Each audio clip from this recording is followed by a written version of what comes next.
garantir son employabilité au-delà du diplôme? Moi, j'ai envie d'interpeller les parents.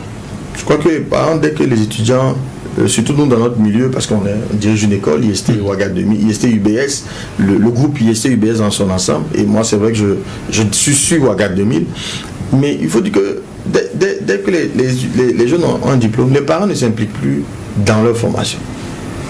Je vous dis, on a essayé de mettre des bureaux de parents, c'est compliqué, il y a un désintérêt total. Le problème, c'est que je veux demander aux parents de s'assurer que leurs enfants comprennent ce qu'ils font à l'école, qu'ils apprennent vraiment. Parce que c'est devenu un problème. Donc déjà, ils ont une responsabilité de s'assurer.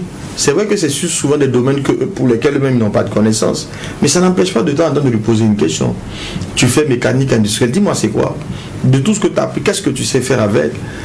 Mais si il n'a pas d'évaluation, si l'enfant en face n'a pas d'évaluation, en fait, il ne fait pas l'effort qu'il faut. L'évaluation, c'est un stress qu'on t'envoie justement pour que tu sois challengé. Il y a les évaluations que les écoles vont faire, qui sont bien.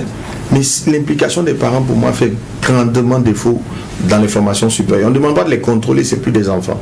Mais au moins, de temps en temps, qu'ils sentent qu'il y a un intérêt qui est porté à ce qu'ils apprennent. L'autre volet, c'est vraiment l'étudiant lui-même maintenant. Ou l'élève, selon le niveau où on est. Est-ce qu'on apprend vraiment? Il y a une méthode qui est répandue parmi les jeunes. Je résume mon cours. Je ne sais pas ce que ça veut dire.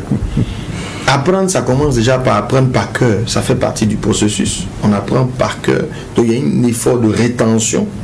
Et puis maintenant, il y a l'effort de compréhension. Aujourd'hui, le mec, il veut juste apprendre pour son devoir.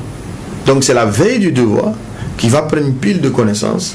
Il va essayer d'en avaler au maximum pour répondre aux questions les plus évidentes et être sûr d'avoir 10 de moyenne. Il n'y a pas de problème.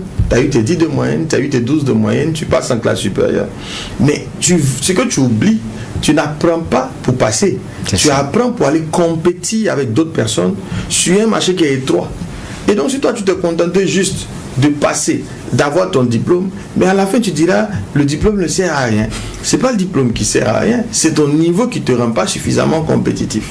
Donc voici le problème pour moi. Quelle est la place de l'expérience